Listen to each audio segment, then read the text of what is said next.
बिहार की राजनीति में बाबा योगी की एंट्री। नीतीश तेजस्वी को चारों खाने चित करने के लिए भाजपा ने कर दिया बड़ा खेला। देखते रह गए लालू नीतीश, इधर भाजपा ने ढूंढ लिया दूसरा योगी। यूपी की तरह बिहार में भी लागू होगा योगी मॉडल। बाबा के कड़क फैसले से छूट जाएंगे गुंडों के पसीने। 24 के चुनाव में बिहार का ये योगी दिखाएगा अपना पावर। बाबा योगी की तरह दिखने वाले और उनकी तरह ही अपने भाषणों से विरोधियों के छक्के छुड़ाने वाले योगी अखिलेश्वर दास को बिहार भाजपा ने आज अपनी पार्टी में शामिल करवा लिया है। सैकड़ों समर्थकों के साथ योगी अखिलेश्वर दास ने आज भाजपा को ज्वाइन किया और पार्टी में शामिल होते ही बाबा ने सख्त तेवर दिखाने शुरू कर दिए। सुनिए योगी अखिलेश्वर दास ने भाजपा ज्वाइन करने और आगे की रणनीति पर क्या कुछ कहा है। करते हैं तो आपका जो मनोक्रिया है वह अलग प्रकार से है। यह राष्ट्रवादी की पार्टी और एक सन्यासी है, एक व्यक्ति जो जिससे मेरा विचार मिलता है वह मनुष्य को वह करना चाहिए जो उसे आत्मा को, जिसको मन को भाता है।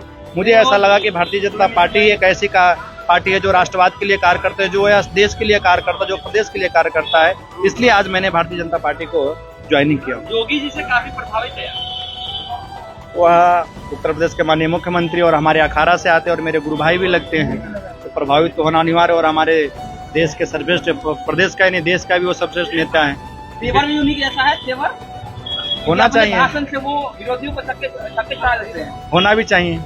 क्या करिएगा बिहार में, किस तरह का रोड मैप होगा आपका, क्या विजन लेकर आए हैं आप? अभी तो मैं आज आया हूँ, अब देखते रहिए कैसा क्या होगा। राम का विरोध हो रहा है, तुलसी को गाली दिया जा रहा है, रामचरितमानस को गाली दिया जा रहा है, इस पर क्या कहेंगे बिहार?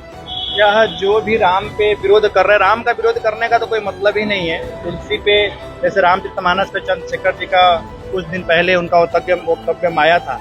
मैंने आपको पहले भी बताया था कि राम पे बोलने का, तुलसी पे बोलने का तो कोई मतलब ही नहीं है। वो तो एक स्ट्रेटजी था कि कुछ भी बोलकर हम मीडिया में बने रहे। राम के विषय में मैंने आपको पहले बताया था, आज ही बता दूं। राम के विषय में तो, तुलसी के विषय में तो रहीम ने भी लिखा है कि रामचरितमानस विमल संतत जीवन प्राण, हिंदुआन को वेद समझ जवानी प्रगट कुरान।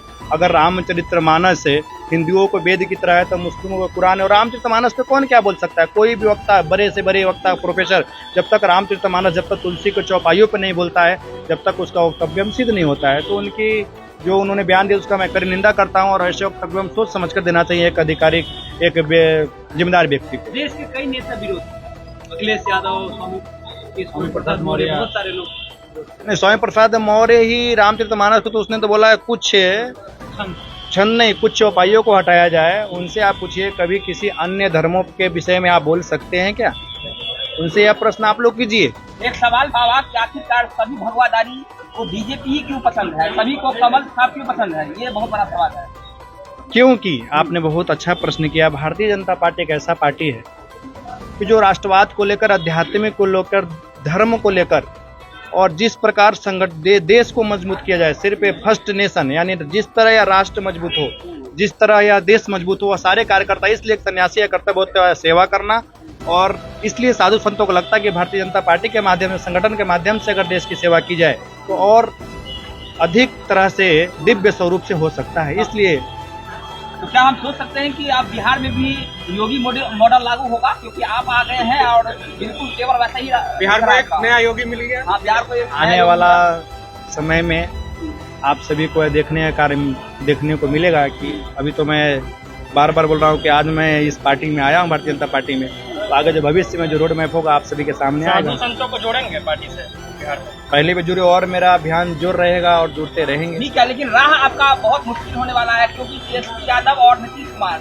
राह कोई मुश्किल नहीं है। दिनकर ने लिखा है, जब एक सन्यासी राजतत्व को स्वीकारता, जब एक सन्यासी जब राजनीतिक में आता है, तो दिनकर ने लिखा है कि हवन पुत कर्मे सुदन्न जटा जुट प्रदास चाज, जगह देखने को आएगा सन्यासी का राज, जगह देखने को आएगा सन्यासी के राज। इसी के साथ मैं अपनी वाणी को विराम देता हूँ। जय हिंद, जय भारत, जय बिहार। अपराध बढ़ गया है, बाकी चीजें भी। पूरे बिहार में नीतीश कुमार जी का आज के दिन में वो समाधान यात्रा कर रहे हैं, लेकिन वह खुद से आज उनका प्रदेश उपाध्यक्ष के साथ मैंने न्यूज में पढ़ रहा था कि गोली मारकर हत्या कर दी है और रोज कुछ न कुछ होते ही रह रहा है। तो नीतीश कुमार के विषय में यह कर उनको जितनी भी कड़ी निंदा कीजिए वो सरकार का, वो भी कम है। और सही तरफ जो सरकार चलना चाहिए, महागठबंधन का भी बिहार में चल नहीं रहा है। और बहुत ही कम दिन का मेहमान आने वाला, जब चुनाव होगा फुल बहुमत से भाजपा बिहार में सरकार बनाएगी।